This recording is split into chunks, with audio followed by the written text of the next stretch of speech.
Muy bien, gente, bienvenidas y bienvenidos al video 2. Entonces, hablemos un poco de lo que es un árbol sintáctico. Ya sabemos que hay ciertas reglas, estas de aquí arriba, que tienen que cumplirse para poder formar una fórmula bien formada.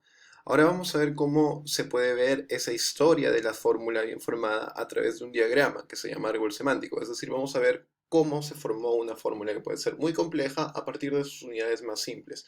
Como ya hemos visto que hay fórmulas atómicas que son variables proposicionales, y que toda fórmula molecular, que es el otro tipo de fórmula, se compone de variables proposicionales y al menos un conector lógico, entonces vamos a ver que cualquier fórmula se compone simplemente de la aplicación de esas cuatro reglas. No es necesario tener más reglas, sino que se aplican una tras otra y es posible construir fórmulas más complejas, ¿no? O sea, algo que podemos ver, por ejemplo, sería algo como esto, digamos. Si tuviera, según la regla 1, una fórmula R, que es una variable proposicional, yo podría, a partir de la aplicación de la regla 2, que me dice que de una fórmula bien formada, al añadirle una negación, esa fórmula también será bien formada, según la regla 2. Por lo tanto, no R también sería una fórmula bien formada. Según la regla 3, además, yo podría ver que al unir dos fórmulas bien formadas por una conjunción, podría tener una tercera fórmula bien formada. Ahora, si R es una fórmula bien formada y S también, lo puedo poner por acá, S también es una fórmula bien formada, yo podría tener R conjunción S, según la regla 3, que sería una fórmula bien formada, ¿no? Por ejemplo, tendría eso acá. Ahora, si esto es una fórmula bien formada y yo quiero aplicarle la regla 2, en la cual me dice que la negación de cualquier fórmula bien formada es una fórmula bien formada también, entonces haría esto, tendría también que esta fórmula es bien formada, ¿no?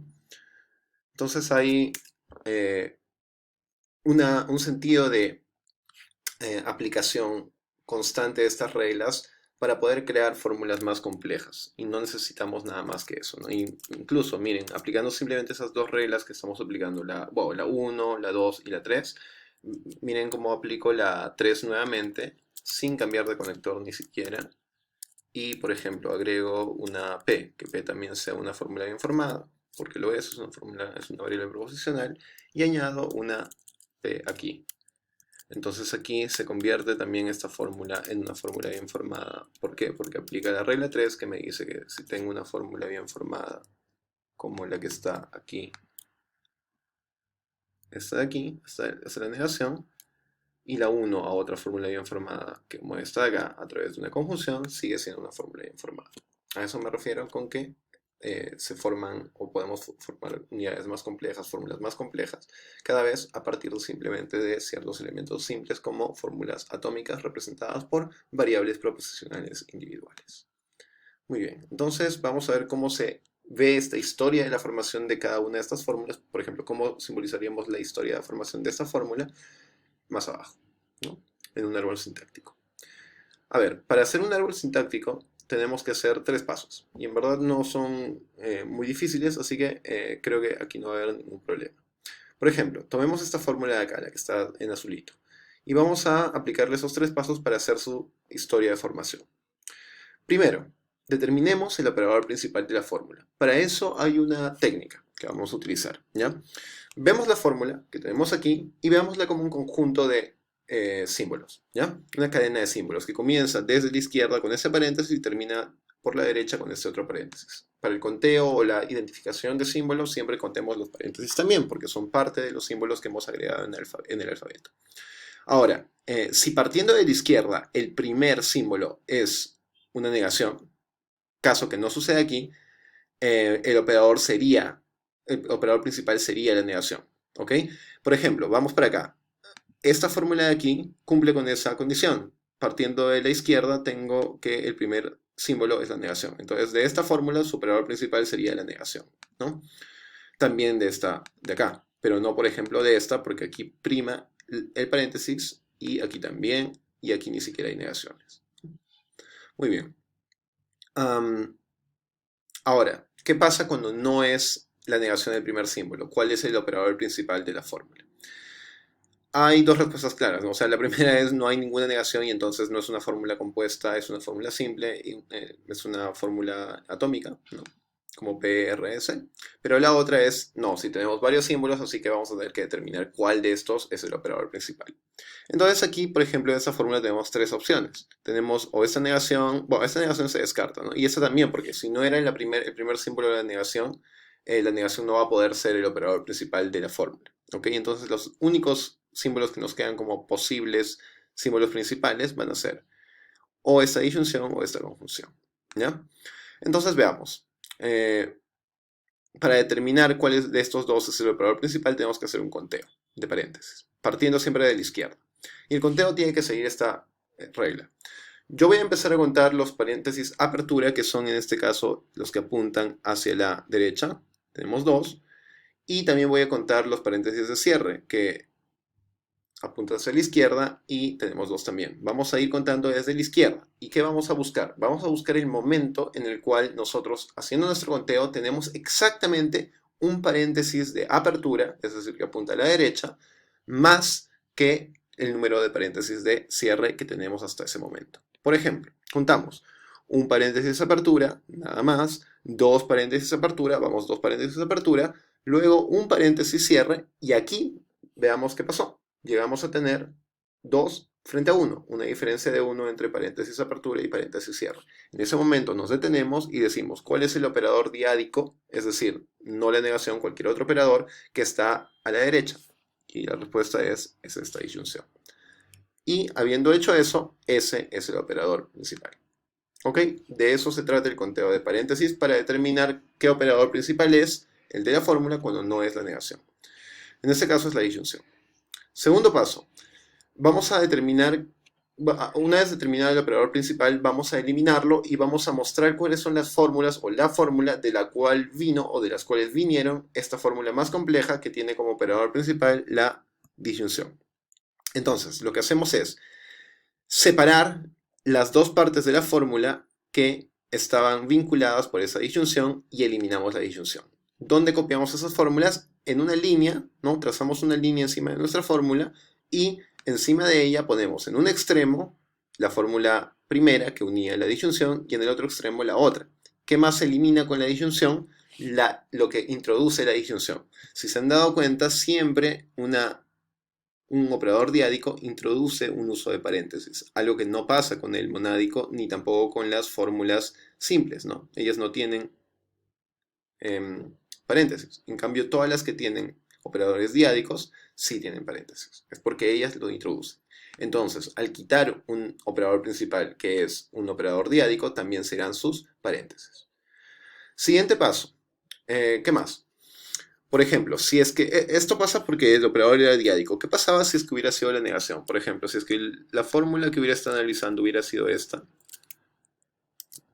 ver. Si es que esto hubiera sido la fórmula que estaba analizando, entonces lo que hubiera tenido que hacer es hacer un paso para arriba, ¿no? Siempre es de abajo arriba que construimos el árbol, y hubiera copiado la fórmula que ya no está afectada por la negación, subrayada, ¿no?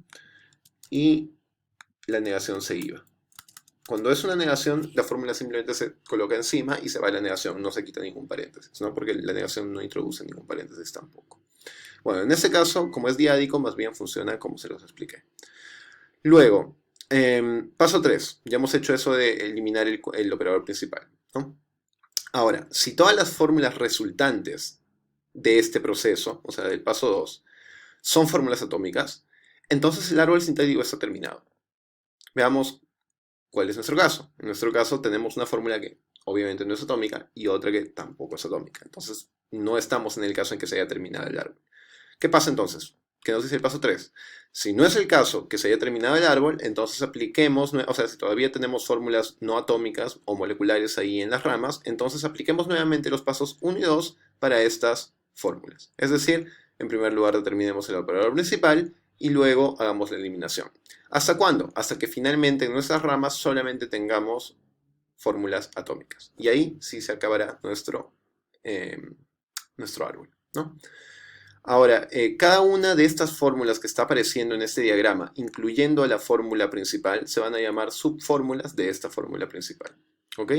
Y les digo eso para que nos refiramos a ellas a partir de ese concepto ahora, ¿no?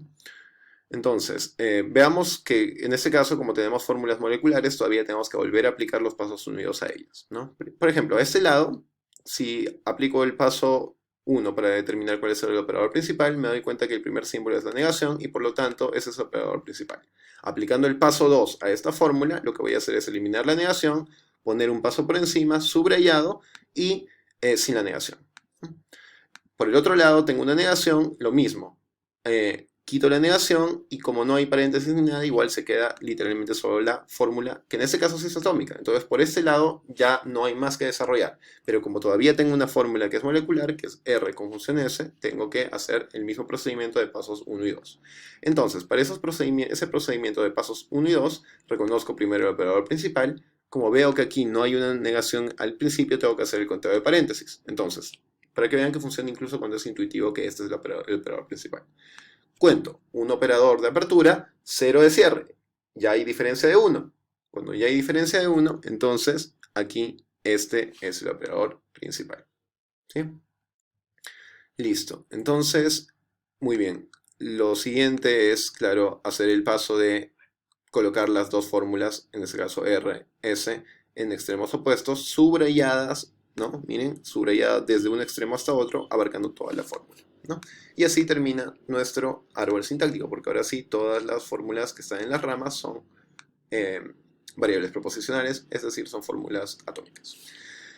Muy bien, toda su fórmula, entonces, todas las subfórmulas de esta fórmula son las que aparecen en este diagrama, ¿no? ¿Cuántas tenemos? 1, 2, 3, 4, 5, 6 y 7, ¿no? 7 subfórmulas. Y el operador principal además sabemos que es la disyunción. Esos son datos importantes porque los vamos a pedir en todos los ejercicios de árboles sintácticos.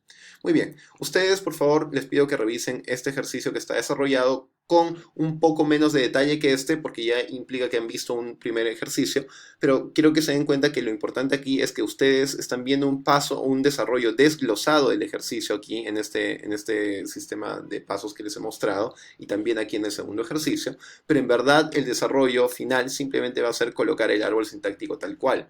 No, solamente es un desagregado de pasos lo que hemos hecho acá, pero cuando ustedes resuelvan el árbol sintáctico les vamos a pedir, tomado esta fórmula, ustedes hagan su árbol sintáctico y simplemente tienen que hacer esto de acá, ¿no?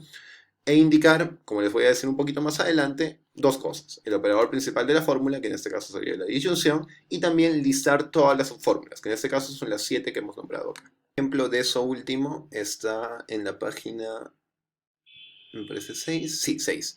Aquí el inicio de la página 6, ¿no? Para la fórmula número, bueno, no es numerada, pero es para esta segunda fórmula, ¿no? Que no hemos desarrollado acá. Aquí he colocado el operador principal a partir del árbol sintáctico que hemos desarrollado y el conjunto de subfórmulas que son todas las subfórmulas que aparecen acá, ¿no? Que son mucho más de 7. En eso consistiría el ejercicio de hacer un árbol sintáctico. Hacer el árbol, poner el operador y poner las subfórmulas, todas completas. Ahora, hay otro tipo de ejercicios, y ese es el ejercicio que voy a desarrollar ahora, en el cual utilizamos los árboles sintácticos para mostrar que una fórmula más bien no es una fórmula bien formada, es decir, que un conjunto de símbolos más bien son simplemente una secuencia sin sentido de símbolos. ¿Y cómo nos va a ayudar para hacer eso un árbol sintáctico? Veamos, tomemos esta secuencia de símbolos y determinemos si esta secuencia es una fórmula informada o no a través de los árboles sintácticos. Intentamos aplicar las reglas. Paso 1. Veamos cuál es el operador principal. Haciendo el conteo, porque aquí no hay una negación, tenemos que hacer el conteo de paréntesis. Veamos. 1, 2 de apertura, 1 de cierre. Ahí tenemos 2 versus 1 y ahí hay la diferencia de 1. Por lo tanto, esto sería el operador principal, ¿no? Ok, habiéndolo identificado, paso 2, vamos a la línea de arriba y separamos las dos fórmulas que estaban unidas por la condicional y se van los paréntesis externos, ¿no? Ahora vemos las fórmulas resultantes. A este lado tenemos una fórmula molecular que además si le aplicamos más pasos, según las reglas que hemos aprendido arriba, vamos a llegar a descomponerla en estas dos fórmulas atómicas. Pero este lado nos genera un problema. Tenemos una negación con una fórmula atómica, pero luego tenemos un paréntesis. Y esta secuencia de símbolos no es una secuencia bien formada. Por lo tanto, si es que tenemos este tipo de estructuras que aparecen en nuestro desarrollo del árbol sintáctico que debería mostrarnos toda la historia de la formación correcta de una fórmula, y no podemos aplicarle los pasos uno, 2 y 3 de nuestro árbol sintáctico, eso significa que no tenemos una fórmula informada acá y por lo tanto tenemos solamente una secuencia de símbolos. Y en un árbol sintáctico, todas las subfórmulas deben ser fórmulas bien formadas, no solo secuencias de símbolos. Por lo tanto, esto no es una fórmula bien formada. Nos vemos en el siguiente video.